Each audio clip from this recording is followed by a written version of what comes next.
आज की हमारी टॉपिक है alteration in vascular permeability and blood flow. तो आज की हमारी टॉपिक क्या है? Alteration in permeability, alteration in vascular permeability and blood flow. तो हम क्या पढ़ रहे हैं? देखिए, हम पढ़ रहे हैं इन्फ्लेमेशन। क्या पढ़ रहे हैं? इन्फ्लेमेशन। इन्फ्लेमेशन में हमने बताया था कि जो इन्फ्लेमेशन होती है वो किसकी वजह से होती है? मेनली वेसोडाइलेशन की वजह से होती है। किसकी वजह से होती है?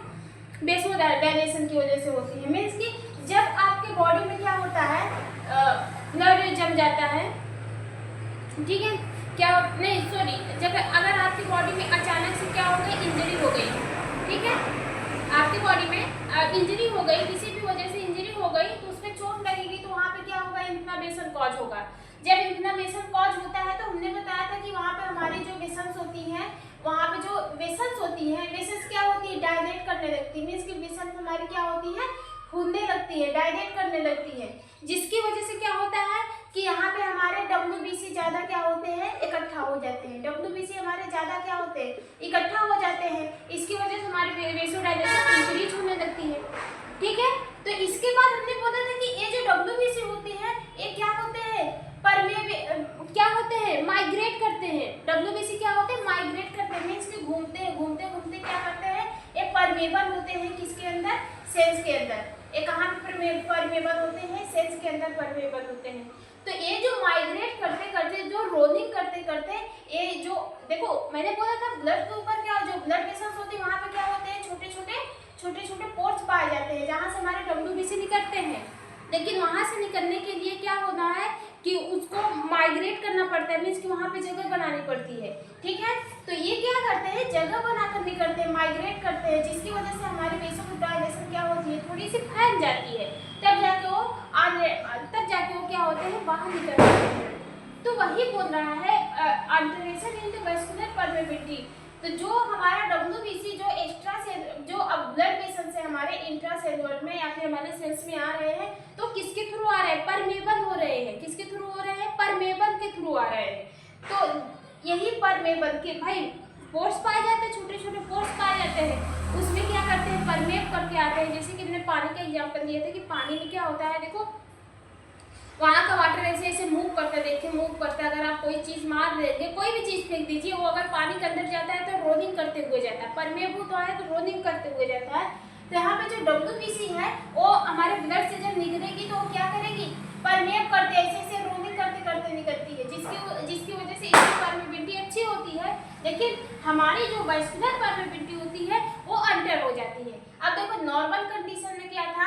नॉर्मल कंडीशन में हमारा ये था कि हमारे छोटे छोटे पोर्स है, ब्लड में क्या है? छोटे छोटे पोर्स है। यहाँ से हमारे WBC, प्लेटलेट्स वगैरह, मतलब कि विटामिन वगैरह हमारे ब्लड में जो प्रेजेंस है वो हमारे ब्लड में हमारे ब्लड के थ्रू हमारे सेल्स में एब्जॉर्ब हो रहे थे, ठीक है, ब्लड के थ्रू जा रहे हैं। और यहाँ पे छोटे छोटे पोर्स है, जहाँ पे जिस चीज़ का रिक्वायरमेंट होता है वो वहाँ से क्या होते हैं? एब्जॉर्ब हो जाते हैं। यही जो पोर्स होता है, इसी पोर्स के कंसंट्रेशन, इसी पोर्स के वैल्यू को क्या करता है? बढ़ा देता है, ठीक है। वही बोलते हैं alter in the vascular permeability and the blood flow. जब ये वेस्कुलर परमेबिलिटी हो जाएगा, मीन्स कि हमारे WBC यहाँ से तो आराम से निकल जाएंगे, लेकिन इसकी वजह से क्या होता है कि हमारा जो ब्लड फ्लो होता है वो भी हमारा होने लगता है। मीन्स कि ज़्यादा ब्लड फ्लो वहाँ पे देखने को मिलता है। तो कैसे होता है, इसी के बारे में आज हम लोग बात करेंगे, ठीक है। अल्टरेशन कैसे होता है वेस्कुलर परमेबिलिटी का, ठीक है। आज इसी के बारे में हम लोग इसी के बारे में हम लोग बात करेंगे। तो देखते हैं it normal vessels endothelial cells, ठीक है। It normal vessels endothelial cells form A tight barrier controlling the passes of the fluid and the proteins, ठीक है। नॉर्मल कंडीशन में देखा जाए जो हमारी ब्लड वेसल्स रहती है वो क्या होती है? वो जो ब्लड वेसल्स की जो एंडोथेलियम, अब ब्लड वेसल्स किससे बनी है? एंडोथेलियल टिश्यू से बनी है या फिर एंडोथेलियल सेल से बनी है, ठीक है, एंडोथेलियल सेल से बनी है। तो क्या करती है, क्या होती है? नॉर्मली क्या होती है? टाइट होती है। नॉर्मली क्या होती है? टाइट होती है। टाइट मतलब कि एकदम आपस में क्या होती है? नॉर्मल होती है, जुड़ी होती है, एकदम टाइट होती है। और क्या करती है? कंट्रोल करने का काम करती है passes of the protein, fluid and वगैरह वगैरह, ठीक है। जो न्यूट्रिशंस होते हैं, प्रोटीन्स होते हैं, फ्लूइड होते हैं, उसके पासेस को क्या करती है? कंट्रोल करती है। देखिए अल्टर कैसे हो रही है? इन इन्फ्लेमेशन कंडीशन में। किसकी कंडीशन में? इन्फ्लेमेशन की कंडीशन में क्या होता है? देखिए in inflammation main cell experience any types of injury there will be increase in vascular permeability. This also increase the blood flow to the vasodilation. अब देखो हमने बोला था कि जब इन्फ्लेमेशन होता है, इन्फ्लेमेशन में मतलब कि जब आपके कोई बॉडी में फॉरेन पार्टिकल जाता है तो उसको खत्म करने के लिए आपकी बॉडी में क्या होता है, इन्फ्लेमेशन होता है। और फॉरेन पार्टिकल जब आपके ब्लड में जाता है, ब्लड में जाने के बाद ये ब्लड क्या करती है, ब्लड वेसल जो होती है उसमें वेसोडाइलेशन होने लगता है, मीन्स कि ब्लड हमारी थोड़ी सी फैलने लगती है ताकि यहाँ पे हमारे WBC प्लेटलेट्स वगैरह आके क्या हो जाए, इकट्ठा हो जाए। ठीक है, WBC प्लेटलेट्स वगैरह आके इकट्ठा हो जाए। कब, जब किसी भी टाइप की इंजरी होती है तब इंजरी के समय क्या होता है, वेसोकॉन्स्ट्रिक्शन होता है। उसी समय क्या होता है कि यहाँ से हमारे कुछ मेडिएटर निकलते हैं। किसके मेडिएटर निकलते हैं, हमारे WBC के मेडिएटर निकलते हैं। किसके, WBC से। WBC का फुल फॉर्म क्या होता है, व्हाइट ब्लड सेल्स। क्या होता है, white blood sales. White blood sales में इसके भी बहुत सारे मेडिएटर होते हैं। वो मेडिएटर जब यहाँ से निकलते हैं तो क्या करते हैं, वैस्कुलर परमेबिलिटी को इंक्रीज कर देते हैं, वैस्कुलर परमेबिलिटी को बढ़ा देते हैं, जिसकी वजह से ब्लड फ्लो ज़्यादा होने लगता है, जिसकी वजह से बॉडी में ब्लड फ्लो ज़्यादा होने लगता है। किसकी वजह से हो रहा है भाई, वेसोडाइलेशन की वजह से हो रहा है। वेसोडाइलेशन किस में हुआ, हमारे ब्लड वेसल्स में हुआ। ब्लड वेसल्स में वेसोडाइलेशन इसलिए हुआ था ताकि WBC की जो कण है वो आके वहाँ पे क्या हो जाए, इकट्ठा हो जाए। इकट्ठा होने के बाद वो रोलिंग करते हैं, रोलिंग करने के बाद फिर वो परमेबल हो जाते हैं। परमेबल हो जाते हैं, परमेब होकर कहाँ पे चले जाते हैं, हमारे सेल्स के पास चले जाते हैं। तो जो परमेब होते हैं वो तो हो जाते हैं, लेकिन वहाँ पे हमारी वैस्कुलर परमेबिलिटी बढ़ जाती है। मीन्स कि हमारे वैस्कुलर परमेबिलिटी पहले नॉर्मल इतनी थी, ठीक है, इतनी जगह में वैस्कुलर परमेबिलिटी की।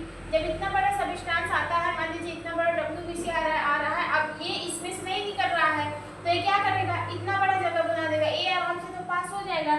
लेकिन वहाँ पे हमारे जो ब्लड फ्लो है वो बढ़ जाते हैं। ठीक है, जब ब्लड फ्लो बढ़ जाते हैं कुछ प्रॉब्लम में देखने को मिलती, मतलब कि ऐसे अफेक्ट होता है। ठीक है, अब देखो इट इन्वॉल्व फार्मिंग मैकेनिज्म। अब देखो ये वैस्कुलर जो हमारे वैस्कुलर परमेबिलिटी को अल्टर करता है वो कितने टाइप का मैकेनिज्म होता है, वो 5 टाइप का मैकेनिज्म होता है। कितने टाइप का मैकेनिज्म होता है, 5 टाइप का मैकेनिज्म होता है। सबसे पहले हम लोग क्या देखते हैं, construction of the endothelial sales. पहले क्या देखते हैं, construction of the endothelial sales. देखिए यहाँ पे हमने बताया था कि जो हमारी ब्लड वेसल्स होती है, ब्लड वेसल्स किससे बनी होती है, एंडोथेलियल सेल से बनी होती है। किससे बनी होती है, एंडोथेलियल सेल से बनी होती है। अब यहाँ पे क्या है, हमारी एंडोथेलियल सेल्स है। अब देखो क्या है, एंडोथेलियल सेल्स है। ये क्या कर रही है, कॉन्ट्रैक्ट कर जा रही है। ठीक है, बोला है it involve contraction of the endothelial cells which form gap between two cells increase vascular leakage.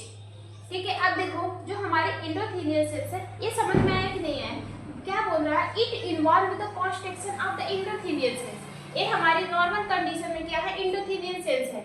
ठीक है, ये हमारी क्या है, नॉर्मल कंडीशन में एंडोथेलियल सेल्स है। यहाँ पे हमारे क्या है, पोर्स लगे हैं।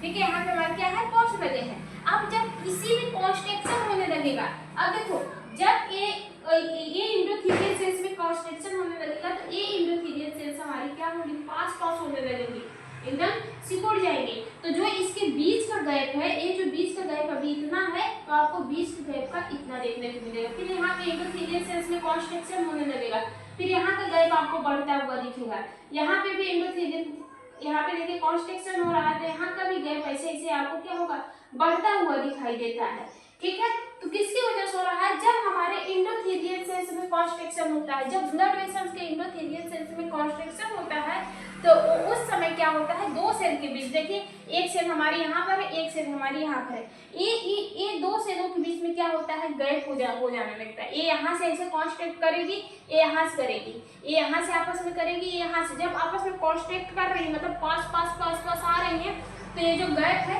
ये ज़्यादा हो जाता है, जिसकी वजह से क्या होता है, इंक्रीज वैस्कुलर परमेबिलिटी, जिसकी वजह से वैस्कुलर परमेबिलिटी आपको इंक्रीज होते हुए दिखेगी। जब वैस्कुलर परमेबिलिटी इंक्रीज होती है तो वहाँ से हमारे मेडिएटर तो WBC के मेडिएटर तो निकल जाते हैं, लेकिन वहाँ से ब्लड फ्लो हमारा बढ़ जाता है। ठीक है, बात समझ में आई।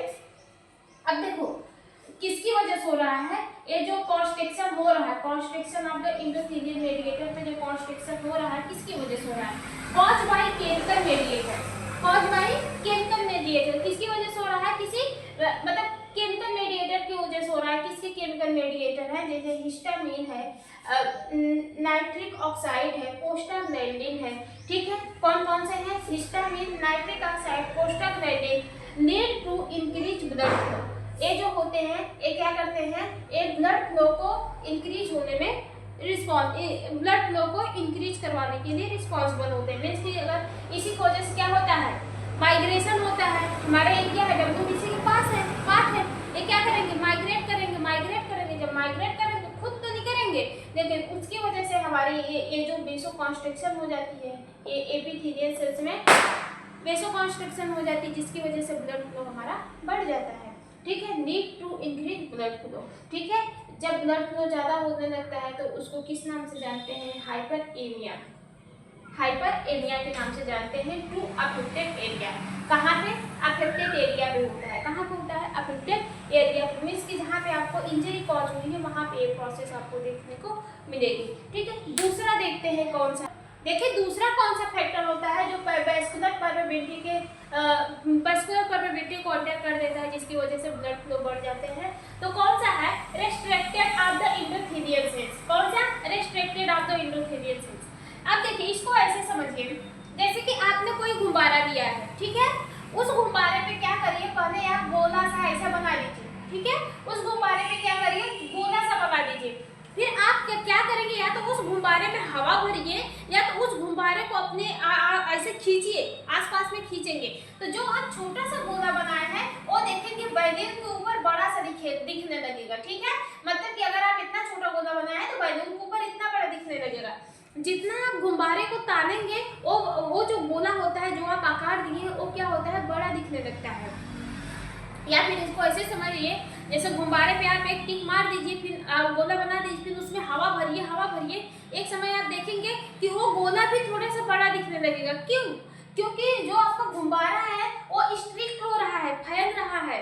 ठीक है, उसको आप खींच रहे हैं, थोड़ा सा स्टिकी नेचर का होता है। उसको अगर आप ऐसे खींचेंगे तो फिर तनेगा, तनने वाली चीज तनेगा। जब वो तनेगा तो उसमें जो आप निशान मारे हैं, जो जिस चीज का भी आप निशान मारे हैं, वो देखेंगे कि फैलता हुआ नजर आएगा। ठीक है, तो ऐसे ही इसमें क्या हमारा retraction of the endothelial sales में क्या बोल रहा है? इसका मतलब होता है कि जो हमारी एंडोथेलियल सेल होती है, मींस की जो हमारी ब्लड वेसल्स होती है वो किससे मिलकर बनी है? एंडोथेलियल सेल से मिलकर बनी है। तो जो एंडोथेलियल सेल्स होती है वो क्या होती है? रेस्ट्रिक्टेड नेचर की होती है। मींस की वो थोड़ा सा विस्कस नेचर की होती है, वो स्टिकी नेचर की होती है। बोले तो स्टिकी नेचर की होती है। क्या होती है? तनने का इलास्टिक साइज की होती है। ठीक है, इलास्टिक जैसे आप खींचेंगे तो इधर से वो आप खींचिए, इधर से आप खींचिए तो वो तनता हुआ चला जाता है। तो वैसे ही हमारी जो एंडोथेलियल सेल्स होती है वो इलास्टिक नेचर की होती है। मींस की वो तनने वाली होती है। ठीक है, तो उसमें क्या होता है, जिसकी वजह से बात समझ में आ रहा है कि नहीं? ये हमारी क्या होती है? तनने वाली, जिसकी वजह से दो सेलों के बीच में क्या होता है? गैप इंक्रीज हो जाता है। मींस कि ये हमारे दो सेल है, एक सेल यहाँ पर है, एक सेल यहाँ पर है। ठीक है, एक सेल यहाँ पर, इसके बीच में मान लीजिए समझाने के लिए ये हमारी एंडोथेलियल की सेल एक ये है, एक एंडोथेलियल की सेल ये है। आप इसको यहाँ से खींचेंगे, आप यहाँ से खींचेंगे तो इसके जो बीच का जो गैप पहले ऐसा है तो कुछ टाइम में देखेंगे आप इतना बड़ा हो जाता है। तो यहाँ पे क्या होता है? गैप इंक्रीज हो जाता है। Inner side of the blood vessels, कहाँ पे? ब्लड वेसल्स के इनर साइड पे क्या होता है? आप देखेंगे गैप इंक्रीज हो जाता है। ये बेसिकली किसके कहाँ पे होता है? ये वेनस में होता है। किसमें होता है? वेनस में होता है। वेनस मतलब हमारी जो वेन्स होती है जहाँ से हमारे ब्लड प्रभाव होते हैं वहाँ पे होता है। ठीक है, किसकी वजह से होता है? हिस्टामिन की वजह से होता है, ब्रेडिकाइनिन की वजह से होता है। ठीक है, ब्रेडिकाइनिन या फिर हिस्टामिन की वजह से आपको ये प्रॉब्लम देखने को मिलती है। ठीक है, फिर इसके बाद कौन सा है? देखिए पहले this process allow fluid, plasma and white blood cells to move out the blood and enter the surrounding tissue. ये जो प्रोसेस होती है, ये देखो रेस्ट्रिक्टेड कब हो रही है? रेस्ट्रिक्टेड का मतलब होता है ये प्रोसेस कब अलाउ होती है? जब प्लाज्मा प्रोटीन को, व्हाइट ब्लड सेल्स को हमारे कहाँ पे? Plasma protein, white blood sales जो फ्लूइड होते हैं उसको टिश्यू के सराउंडिंग में भेजने का जब काम किया जाता है तब वो सेल क्या होती है? रेस्ट्रिक्टेड हो जाती है। लेकिन इन्फ्लेमेशन के समय में ये ज़्यादा हो जाती है। ठीक है, इन्फ्लेमेशन जब कॉज होता है तो ज़्यादा हो जाती है, तो वहाँ से ब्लड फ्लो आपका कुछ ज़्यादा ही देखने को मिलता है। ठीक है, और तीसरा कौन सा है? तीसरा आपका कौन सा है? Direct injury to endothelial tissue.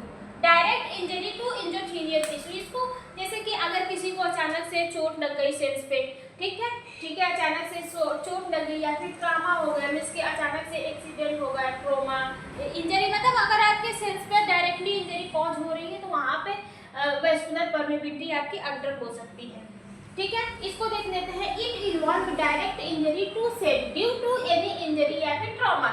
एक किसी भी टाइप का इंजरी जो डायरेक्ट हमारे सेंस पे आती लगती है उसकी वजह से होता है, ठीक है। किसकी कौन कौन रिस्पॉन्सिबल होता है इसमें? हमारे बेसिकली ट्रॉमा होते हैं जो अचानक से एक्सीडेंट वगैरह होता है। विच इंक्रीज लीकेज, ठीक है, लीकेज ये क्या करते हैं, जैसे अचानक से आपके सेल्स पर क्या हुई, कोई किसी भी टाइप की इंजरी लगी, चोट लगी। इंजरी क्या होती है? चोट लगना, हमारी सेल्स का डैमेज होना। जब डैमेज होती है तो वहाँ पे ऑटोमेटिकली क्या होता है, वेसोपरमेबिलिटी इंक्रीज हो जाती है, ठीक है। वेसोपरमेबिलिटी वहाँ पे ऑलरेडी अचानक से इंक्रीज हो जाती है, जिसकी वजह से आपको क्या देखने को मिलेगा, मैनुअल्स और अल्टरेशन देखने को मिल सकता है, ठीक है।